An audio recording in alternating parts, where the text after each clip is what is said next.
Ассалому алайкум нагони гиромӣ, барномаи иттилоотии вақтро аз телевизиони Душанбе манзуратон мегардонем. Дар студия бо хабарҳои ин соат Хунча Гулнурализода. Сараввал таваҷҷӯҳ намоед ба сархати хабарҳо. хайрхоҳӣ шараф аст. волонтёр мешавам. ташкили ҳамоиши шаҳрӣ бо ин унвон. тағйирёбии иқлим ва паёмади он дар соҳаи энергетика. истифодаи панелҳои офтобӣ ва аҳамияти он дар рушди нерӯи сабз. баргузории давраи ноҳиявии озмуни шаҳрии китобхонаи беҳтарин. ин навбат дар ноҳияи синои шаҳри Душанбе. дар толори донишгоҳи миллии Тоҷикистон бо ташаббуси мақомоти иҷроияи ҳокимияти давлатии шаҳри Душанбе ва раёсати кор бо ҷавонон ва варзиши шаҳри Душанбе ҳамоиши тантанавии ҷавонон таҳти унвони хайрхоҳӣ шараф аст, волонтёр мешавем баргузор гардид. ҳамоиш ба муносибати рӯзи байналмилалии волонтёрон ташкил гардидааст. дар ҳамоиши хайрхоҳии шараф аст, волонтёр мешавем, муовини раиси шаҳри Душанбе Одилзода Дилбарраҳим, масъулини кумитаи кор бо ҷавонон ва варзиши назди ҳукумати ҷумҳурии Тоҷикистон, номояндагони раёсати кор бо ҷавонон ва варзиши шаҳри Душанбе, олимону муҳаққиқони ҷавон, донишҷӯён ва садҳои ҷавонони фаъол иштирок карданд. зимни баромади масъулин таъкид шуд, ки волонтёрӣ ҳамчун ҳаракати некхоҳона ва инсондӯстона имрӯз дар тамоми кишварҳои ҷаҳон нақши муҳим дорад.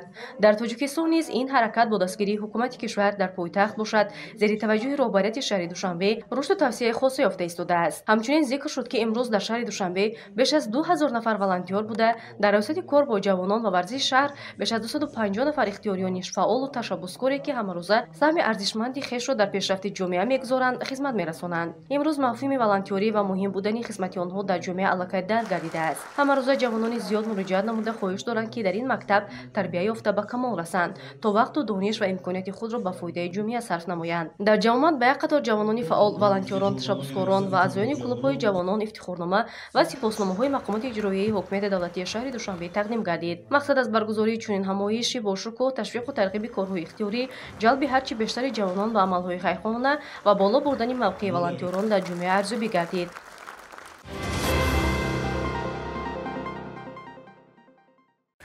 замона ҳамеша дар ҳоли рушд аст. ҳар падидаи имконияте ки пайдо мешавад барои беҳтар кардани сатҳу сифати фаъолият ва зиндагии мардум равона гардидааст.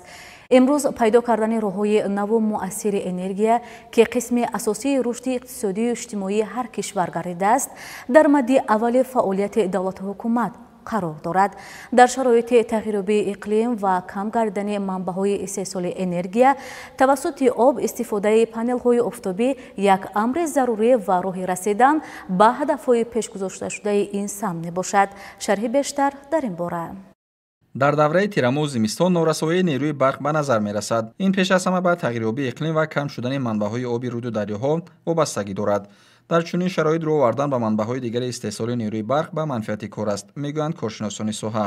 яке аз чунин манбаъҳои ин истифодаи панелҳои офтобӣ арзёбӣ мешавад. панелҳои офтобӣ дастгоҳҳое мебошанд, ки энергияи офтобро ба нерӯи барқ табдил медиҳанд. имрӯз ин панелҳо бештар маъмуланд, зеро манбаи тоза ва дастрас барои энергия мебошанд. бо дастрас шудани таҷҳизоти офтобӣ зиндагии сокинони мамлакат беҳтар гардида, он дар 3-4 сол хароҷотро мебарорад ва ба мардум ба муддати тӯлонӣ хизмат мекунад. тамом шудани ангишсанг, захираҳои сӯзишворӣ, нафт, газ ва амсоли инҳо боиси пайдоиши дигар роҳҳо ва имкониятҳои рушди энергияи сабз гардид ва ин ҳам бошад истифодаи васеи захираҳои офтоб, захираҳои бод ва захираҳои гидроэнергетикии дарёҳои хурд мебошад.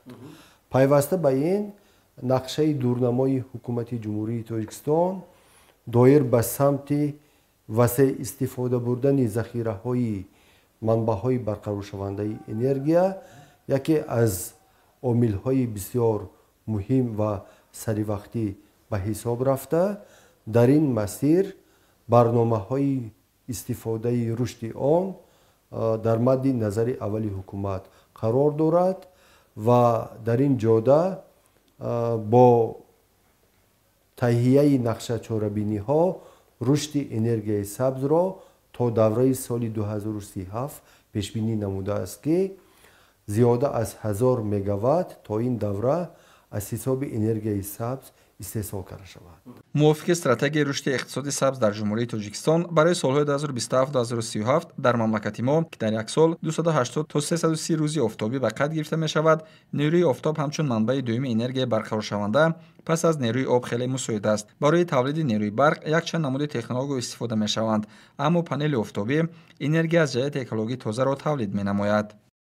шаҳри Душанбе агар барои мисол гирем ки чӣ гуна бо таъминоти энергияи электрикии алтернативӣ бо таъминоти бо эътимод имконпазирии он ҷой дорад, албатта сохтмонҳои бунёдшудаи сода имкони онро медиҳанд ки дар ҳар боми биноҳои баландошона гузоштани панелҳои офтобӣ мувофиқи мақсад аст. агар дар мисоли дигар давлатҳо бо муқоиса бо шаҳри Душанбе бигирем, мисол дар ҷумҳурии Олмон имконияти васеи истифодаи бомҳоро бо номи боми ҳазора эълон намуданд. ин маъноро дошт ки дар ҳар як боми баландошона ҳазор панелҳои офтобӣ гузошта шавад ва дар ҳолатҳои зарурӣ истифодаи он роҳандозӣ шавад. ин имконият дар шаҳри Душанбе имрӯз бо назардошти бунёди биноҳои баландошона чӣ хеле гуфтем имконпазир аст ва дар вақти лоиҳакашӣ ё таҳризии биноҳо бояд насби панелҳои офтобиро низ ба нақша гирифт, чунки барои таъминоти дар ҳолатҳои садамавӣ равшанидиҳӣ ё ин ки коркунии лифтҳо ин бисёр зарур аст. панелҳои офтобӣ технологияи муосир ва ҷавобгӯ ба ниёзҳои энергетикӣ, экологӣ ва иқтисодии асри 21 мебошад. онҳо барои ҳар давлат, хонавода ва ҳатто шахси алоҳида имкони зиндагии устувор, мустақил ва тоза фароҳам меоранд. панелҳои офтобӣ партов ва садои зиёд надоранд, бинобар ин муҳити зистро ифлос намекунанд. ҳамин аст ки оло насби он дар биноҳои истиқоматӣ низ дар шаҳри Душанбе роҳандозӣ гардида истодааст.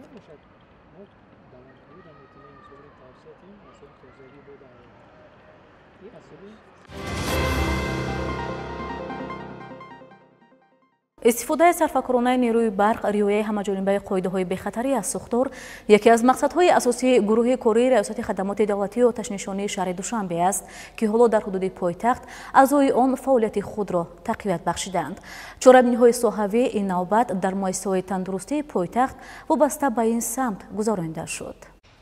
کارمندان ریاست خدمات دولتی آتش‌نشانی شهر دوشنبه موافق به نشانداد نقشه و چهاربینی‌های ساحوی زیر رمز محافظه مرحله یکم و زمستان گذرانی در موسم امسال پیوسته چاره و تدبیرهای سودمند را در مؤسسه‌های گوناگون تعیینات پایتخت عملی می‌نمایند. چهاربینی‌های نوبتی در مؤسسه‌های تندرستی گذرانیده شد. مسئولین نخست تدبیرهای نوبتی را با مقصد پیشگیری حادثه‌های ناخوش سوختار و رعایت همه‌جانبه قاعده‌های بی‌خطری آن در حدود مؤسسه دولتی پژوهشگاه علمی و تحقیقاتی اکوشری گینکولوژی و پریناتولوژی تاجیکستان انجام دادند. کارهای آموزشی و دستوردهی دایر به استفاده صرفه‌کارانه نیروی برق و پیشگیری حادثه‌های ناخوش سوختار از جانب ریاست خدمات دولتی آتش‌نشانی شهر دوشنبه گزارانیده شد. انجام این تدبیر برای در فصل زمستان به مشکلی فعالیت نمودن کارمندان این مؤسسه زمینه می‌گذارد. کارهای نظارتی در راهرو و حجره‌های کاری و انشاءات دیگر یاری رسانی این مؤسسه طبی انجام داده شد. در ادامه موافق نقشه کاری ناظران ریاست خدمات دولتی آتش‌نشانی شهر دوشنبه فعالیت خود را در سمت پیشگیری حادثه‌های ناخوش سوختار و استفاده صرفه‌کارانه نیروی برق در حدود تولدخانه رقم 1 شهر دوشنبه به راه ماندند. این مؤسسه تابع ریاست تندرستی مقامات اجرایی حاکمیت دولتی شهر دوشنبه بوده،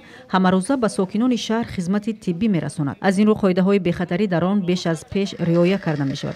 بعد از نظرگذرانی واسطه‌های اولین درجه آتش‌نشانی در حدود این مؤسسه همزمان با اشتراک کارمندان آن تدبیرهای دستوری گذرانیده شد. ضمن این چهاربینی مسئولین ریاست خدمات دولتی آتش‌نشانی شهر دوشنبه دایر بر رعایت حتمی قاعده‌های بی‌خطری سوختار، استفاده واسطه‌های اولین درجه آتش‌نشانی هنگام سرزدن سوختار و دیگر پهلوهای فعالیت این ساحه معلومات دادند. تشکیل چنین چهاربینی‌های آموزشی در دیگر مؤسسه و ساختارهای شهری نیز گذرانیده می‌شود، زیرا این مسئله یکی از سمت‌های اساسی فعالیت کارمندان ساحه در این دوره می‌باشد. در اکادمی اداره‌کنی دولتی نزد پرزیدنت جمهوری تاجیکستان مراسم افتتاحی کورس آموزشی راهبری در اداره‌کنی دولتی برای ختم کنندگان موفق برنامه‌های تعلیمی مشترک اکادمی اداره‌کنی دولتی و شریکان رشد برگزار گردید. در آغاز چهاربینی راهبریت اکادمی اداره‌کنی دولتی نزد پرزیدنت جمهوری تاجیکستان اهمیت استراتژی و عملی کورس را برای تکمیل ملکه‌های راهبری کننده خدمتچیان دولتی تاکید نموده ضرورت تحکیم صلاحیت‌های اداره‌کنی، رشد جهانبینی استراتژی و آمادگی کسبی کارمندان دولتی با وضعیت‌های معاصر و مرکب اداره‌کنی را ذکر کرد. مسئولین اگنتی خدمت دولتی افتتاح کورس را همچون ادامه سیاست دولتی تکمیل اختصاص و جوابگو به طلبات سطح نو اداره‌کنی دولتی ارزیابی نمود. با تاکید شرکت‌داران آموزش‌های منتظم برای تکمیل دانش خدمتچیان دولتی و بلندبرداشتن سطح مسئولیت شناسی اهمیت اساسی دارند. شرکت‌داران دیگری همایش ضمن برآمد خود بیان داشتند که همکاری‌های طولانی اکادمیا و بنیاد در تشکیل چنین برنامه‌ها برای تحکیم اقتدار انسانی و رشد و تکامل نظام اداره‌کنی دولتی در تاجیکستان سهمی نظر می‌گذارند. باید قید نمود که مقصد از برگزاری چنین دوره آموزشی این بلندبرداشتن سطح ملکه‌های راهبری کننده، تقویت قابلیت قبول قرارهای باثمر و تحکیم مسئولیت راهبران در خدمت دولتی می باشد. کورس مذکور در زمینه طلبات زمانی معاصر و تحولات جهانی تحریزی گردیده با در نظر داشت تجربه بین‌المللی و شرایط ملی تاجیکستان راه اندازی شده است. در جریان آموزش اشتراکچیان با متدهای معاصر اداره‌کنی، اصولهای به نقشه‌گیری استراتژی، طرز راهبری موثر، تحلیل خفا و مناسبت‌های بین اداروی شناس می‌شوند.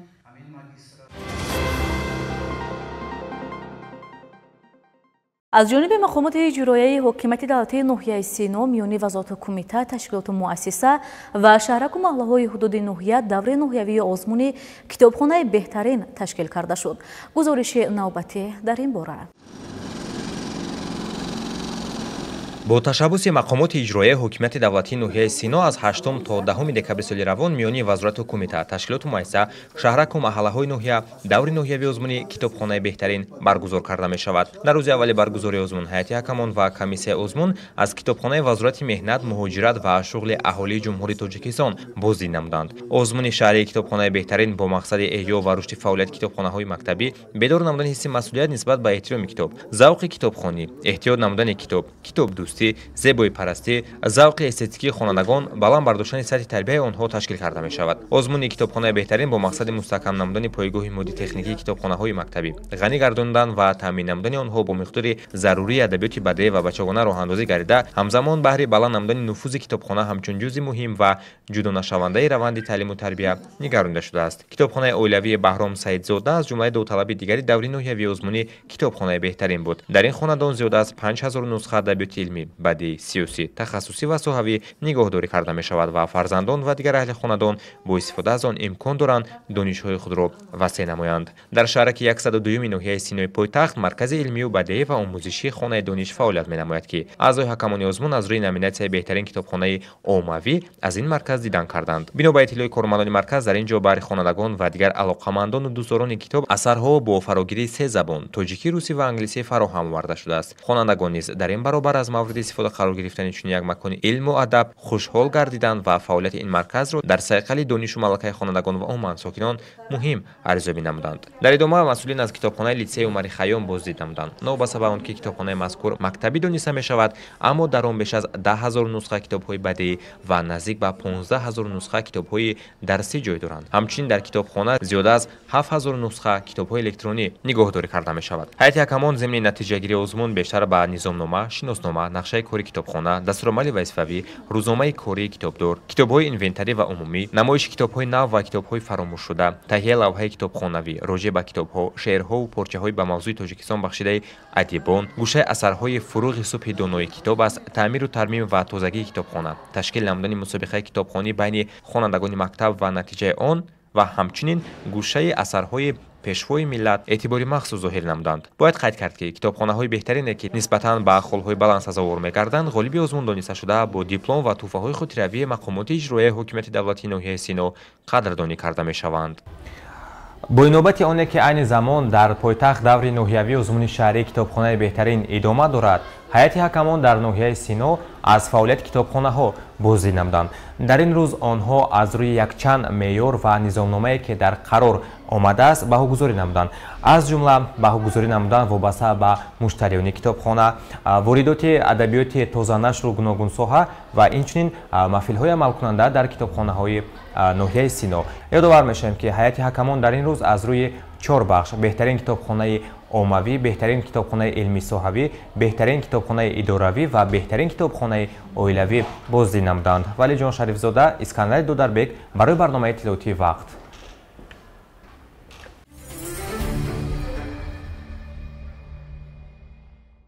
тамошобинони азиз, акнун таваҷҷӯҳ намоед ба саҳифаи варзиши барнома.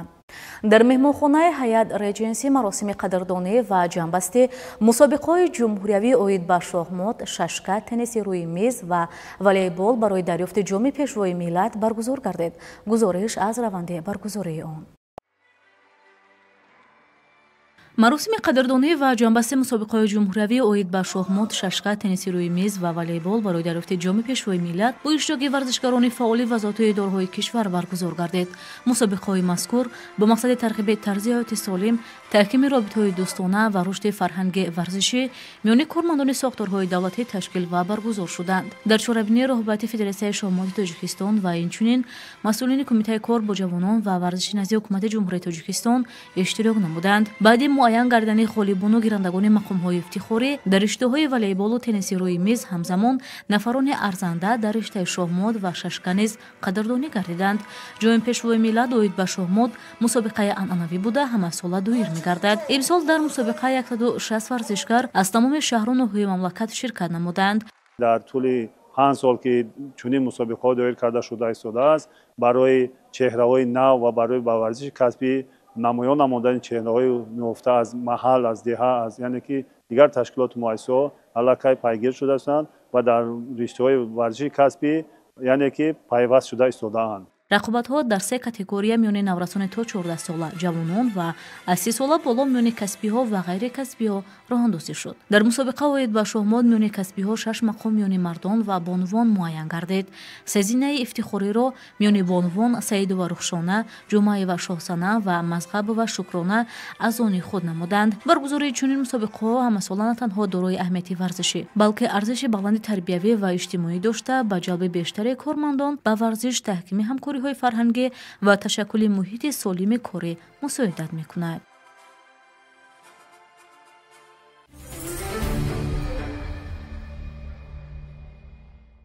дар шаҳри Токиои Ҷопон мусобиқаи Токио Гранд Слам 2025 ба анҷом расид.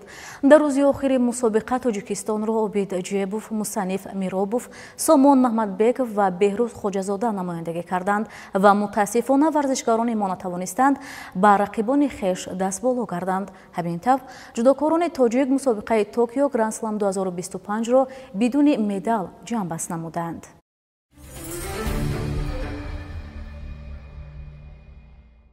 бози даври 15-уми Ла Лигаи Испания миёни дастаҳои Реал Мадрид ва Селта дар варзишгоҳи Сантьяго Бернабеу дар ҳузури 74511 нафар мухлис баргузор шуд. ин вохӯрӣ бо ҳисоби 2-0 ба фоидаи Селта анҷом ёфт. пас аз ин натиҷа Реал Мадрид бо 36 имтиёз дар зинаи дуюми ҷадвали мусобиқа қарор дорад. Селта бо 19 имтиёз зинаи даҳумро ишғол мекунад. пешсафи ҷадвал бошад Барселона бо 40 имтиёз мебошад.